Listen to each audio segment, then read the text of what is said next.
Honkai Star Rail just released the biggest content patch so far. Penacony is finally in the game, and with that we have a new planet to explore, new enemies to fight, as well as new characters to meet and use. And one of those characters is a stunningly beautiful Black Swan, a member of the Garden of Recollection.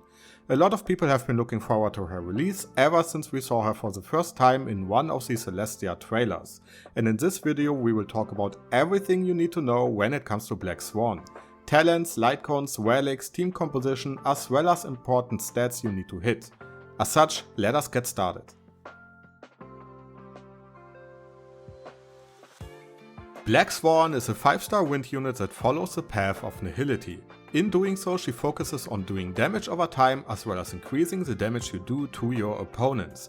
The most important aspect when it comes to Black Swan is her Arcana ability. And while there are a lot of ways to inflict Arcana on your opponents, the most important question is, what is Arcana? Arcana itself starts out with one stack. If your opponent takes a turn, they will first have a 65% chance to receive an additional stack of Arcana for every instance of damage over time they take. After that, they are going to suffer damage that is equal to 240% of Black Swan's attack. Each additional stack of Arcana is going to increase that damage by 12%. You can have up to 50 stacks of Arcana on your opponent, which translates to a whopping 600% increased damage, yet once your opponent takes a turn, those stacks will be reset down to 1 after they took damage. But that is not all regarding the Arcana stacks. If you have 3 or more stacks on your opponent, you will now also do damage to the adjacent targets, with a chance to inflict Arcana on them as well. If you have 7 or more stacks, the next time Arcana is going to do damage to your target, it will ignore 20% of the target's defense rating for both your main target as well as your adjacent targets. Obviously, the question should be, how do you apply those stacks of Arcana then? And with that, we have a perfect transition to talk about her basic attack. Percipient's Silent Dawn deals wind damage to a single enemy and has a chance of 65% to inflict 1 stack of Arcana. On top of that, you also have the chance to inflict 1 more stack of Arcana on your opponent if they have Wind Shear, Bleed, Burn or Shock on them, and that works for every single debuff respectively. Next up we have her skill, Decadence False Twilight. Her skill deals wind damage to your main target as well as the adjacent target. At the same time you have a 100% chance to inflict 1 stack of Arcana on any target hit. On top of that, you also have a 100% chance to reduce the defense rating of all targets hit by almost 21% for 3 turns. This is an aspect that becomes important later on when we talk about skill point efficiency, but for now let us stick to her traces. Her ultimate is called Bliss of Otherworld's Embrace. When you use it, you inflict all your opponents with 2 stacks of Epiphany. Enemies who suffer from Epiphany will take 25% increased damage during their turn. In addition to that, the Arcana effect on your opponent is regarded as Wind Shear, Bleed, Burn and Shock effects. And most importantly, your Arcana stacks will not fall off when your opponent takes a turn during the duration of your ultimate. But this effect can only happen once. Fortunately enough, you can refresh it with your ultimate. What this basically means is that whenever you cast your ultimate, you can build up a ludicrous amount of Arcana stacks. And lastly, before we get into her major traces, we have her technique. After using her technique, the next time you enter battle you have a 150% chance to inflict your opponents with 1 stack of Arcana. Now the next part of her technique is absolutely crazy and could result in some hilarious videos. For each successful application of Arcana, you have another chance to inflict 1 stack of Arcana. The chance for this basically gets cut in half with each application until you fail the process. As such, you are basically playing a big slot machine whenever you use her technique. With this, you should have a basic understanding of Black Swan's kit, but we also have 3 major traces to take into consideration. Goblet Strategist has a chance of 65% to inflict your target with Arcana when they receive damage over time during a single attack by one of your allies. This can happen up to 3 times during a single attack. Her second major trace gives you a base chance of 65% to inflict 1 extra stack of Arcana for each debuff your opponent has when you use Black Swan's skill. The debuffs are Bleed, Burn, Shock and Wind Shear, and as such, if your opponent has all of those stacks, you have a chance to inflict 5 extra stacks of Arcana with a single skill usage. And lastly, we have her third major trace, Candle Flames Potent. This one will increase the damage you do with Black Swan based on your effect hit rate. And you want to have at least 120% effect hit rate on Black Swan. As such, this trace provides you with a lot of extra damage. All the other traces are going to increase her attack and her wind damage. You also get 10% effect hit rate from her minor traces, which will help you out when it comes to getting 120% effect hit rate. Why do we need so much hit rate? Well, her base chance of 65% to apply Arcana is fairly low, but we will talk about that in more detail once we get to the Relic section of the guide. Black Swan's Eidolons are all fairly impactful, and especially Eidolon 1 is noteworthy because it will reduce the resistance of your opponents by 25% if they are inflicted with Wind Shear, Bleed, Burn or Shock. This Eidolon is a straight up damage increase that is very nice to have and in most cases can even be ranked above her signature Light Cone. Her second Eidolon gives her the ability to spread her Arcana stacks whenever a target goes down. Basically, it will give you a 100% chance to inflict adjacent targets with 6 stacks of Arcana if your main target is defeated. Eidolon 3 and 5 do the same as they always do, and Eidolon 4 will give you 8 energy after a target is defeated as long as her ultimate is active. On top of that, you also reduce the enemy's effect resistance by 10% during your Epiphany duration. One thing to point out here is that the energy regeneration aspect can only happen once per ultimate. And finally, Eidolon 6. This one will make it much easier to build up stacks of Arcana, which results in a massive damage gain.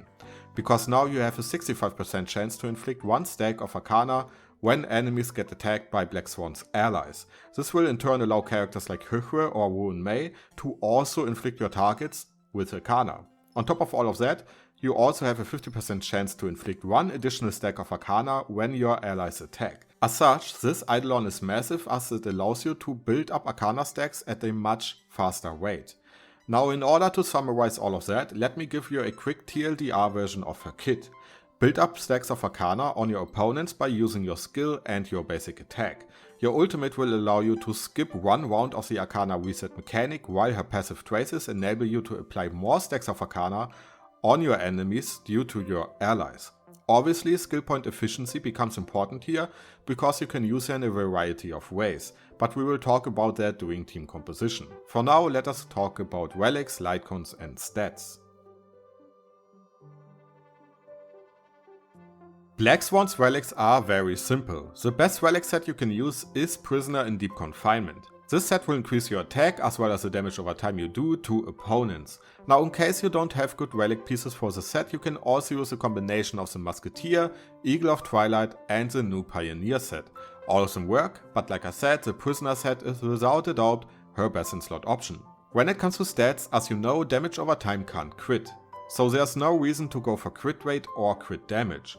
What you want to have is attack as well as effect hit rate and speed. There are certain breakpoints you want to hit for the last 2 stats, but attack doesn't have one. The more you have, the more damage you do. Effect hit rate and speed both work together with very specific ornaments. But when it comes to effect hit rate itself, you absolutely want to have 120% first before everything else.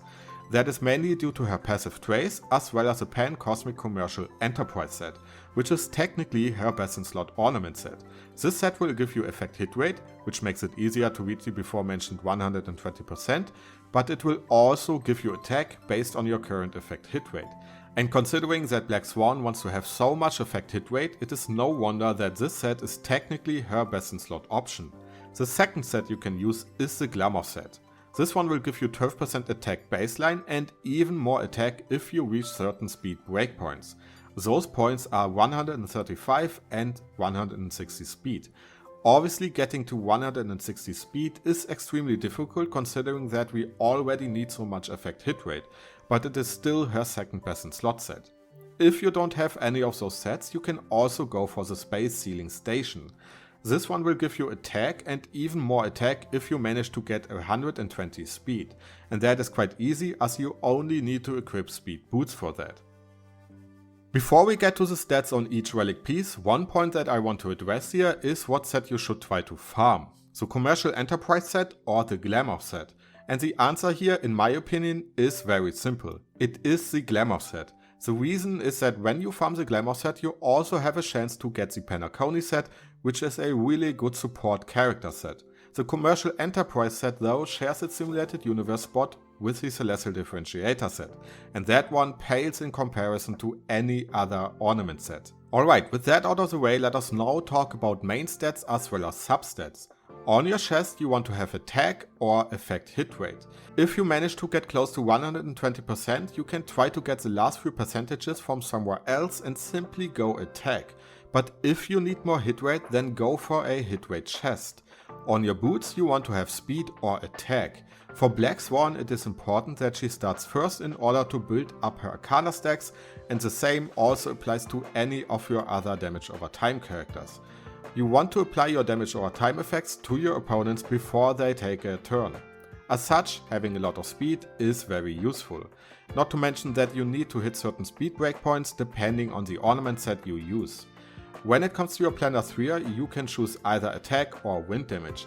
Attack is technically your best in slot option here, but the difference is not so massive that you should throw away a decently rolled wind sphere. And on your link rope, you want to have attack. As simple as that. Regarding substats, you should have a somewhat decent understanding of what you want to have by now. Effect hit rate, attack and speed, until you reach certain speed breakpoints or effect hit rate breakpoints. After that you can go for HP, break effect or effect resistance.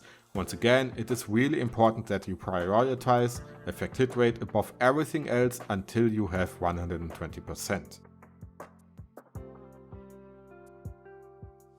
Black Swan's light cones are all fairly simple to choose from. There are 3 light cones that are exceptional, especially if you have them at superimposition levels, but there are also a few other options you can choose as well. Let us start by talking about her best 3 light cones before we talk about the other options. The first one, obviously, is her signature light cone. This one will give you 40% effect hit rate, which makes it much easier to reach the hit rate cap. And it will also increase the damage you do to opponents due to its second passive effect. Another option you can go for is Eyes of the Prey. It will give you a lot of effect hit rate, and it will also increase the damage over time you do by up to 48%. There's a high chance that some of you might have this light cone at superimposition level 5, and if you do, it might be noteworthy to think about getting her first Eidolon instead of her signature light cone. After Eyes of the Prey we have Good Night and Sleep Well. This one will give you a massive damage gain at the drawback of losing effect hit rate on your light cone, but if you can use it, it is a really good option. Those are in my opinion her best in slot light cones, but there are a few other options that are noteworthy. First we have before the tutorial mission starts. We got this one from the Silver Wolf event, and it will give you effect hit rate, and as such it is very good when it comes to reaching your cap. After that we have Wells Light Cone and Solitary Healing. Wells Light Cone is really good if you use your skill attack constantly, but loses in value if you don't. Still, the 24% damage increase should not be underestimated. Solitary Healing on the other hand is a light cone that comes from the Simulated Universe, and as such is a really good free-to-play option, but it is not as good as the options I mentioned before. One last light cone I want to mention before we move on, and you might not be aware of that one as of yet, is the new Nihility light cone you can get from the Memory of Chaos. It is called It's Showtime, and it gives you 18% increased damage and 20% attack if you have 80% hit rate or more. And obviously we have 120%, right? So this effect is always active. This one is also a free-to-play option and can be upgraded all the way to superimposition level 5, and in my opinion is a better option than Solitary Healing. Although one aspect to keep in mind here is that Solitary Healing is a 5-star light cone and as such has a higher base attack than It's Showtime. If you have any questions regarding relics and light cones, then feel free to post them in the comments. I'm aware that there are a few light cones I didn't mention so far, like Kafka's light cone for example, but if you have that one you probably have Kafka as well, so use it on her. Which is once again a perfect transition towards our next section, team composition. There are a lot of characters you can pair up with Black Swan, but the core principle you need to keep in mind here is that Black Swan works via damage over time and her Arcana stacks are also increased via damage over time attacks. Before we talk about specific characters you can use with her, I want to talk about the elephant in the room here that I have avoided so far. And that is skill point efficiency. There are, in my opinion, two ways you can play Black Swan. The first one is a skill point positive way, and that is to use one skill attack followed by two basic attacks. You just keep repeating that process in order to build up her Arcana stacks as well as her debuff. The other one is to alternate between her skill attack and her basic attack, and that one is obviously skill point neutral as you are basically using up the skill points you generate with her. The reason why this is so important is that her main teammate, the one you always want to have, if you have her, is none other than Kafka herself.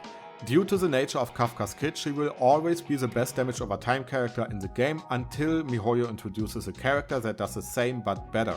And of course, Kafka always wants to use her skill on every single turn. Because of that, Black Swan can't be too greedy when it comes to skill point consumption. As such, we already have our core team when it comes to composition. If you don't have Kafka, you can pair Black Swan up with Rampo or Guinaifen. Both are really good characters that excel in damage over time, especially if you have their Eidolons. Other characters like Serval or Luca can also be used, but are outshined by Sampo specifically. Let us now continue by assuming that we are going to use Kafka in combination with Black Swan. The next character that comes to mind as a buffer is Ruin Mei. Ruin Mei increases your damage generally speaking, and as such is a really good option for any team. If you don't have her, you can also use characters like Tingyun and Asta, or even Bronya.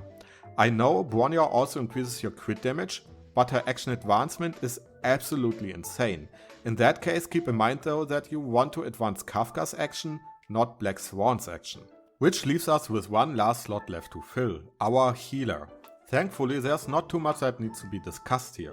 Her best in slot healer without a doubt is HoYoLAB, as she can increase your attack rating with her ultimate. On top of that, she has very good healing and is somewhat skill point friendly. Another healer you can use is Locha. If you don't have any of those, you can go for Natasha or Lynx. But like I said, HoYoLAB is perfect for damage over time teams as she increases your attack. Alright, with that we are at the end of the guide. In the background right now you can see an Eidolon 6 Black Swan in action as she takes care of the Memory of Chaos, and while she does so I will give you my own review when it comes to Black Swan. First of all, I have to say that her design is magnificent and I can already see a lot of people calling her mummy, just like they did for Kafka. Secondly, I can't wait to meet her on Penacony and see what type of character she actually is. Especially when it comes to what role she is going to play in the story. But is she pull worthy? I am simply going to say yes. She is extremely powerful in damage over time teams, especially if you pair her with Kafka, and also has a very interesting and fun playstyle. And that, in my opinion, are enough arguments as to why you should play her. Either way, that was enough talking from me. I hope that you are all happy with Black Swan, and I wish you a lot of fun on Penacony. I for once will go to bed now because I did this guide in the middle of the night. I wish you all a great day or night wherever you live, and I will see you guys in the next one. Bye bye.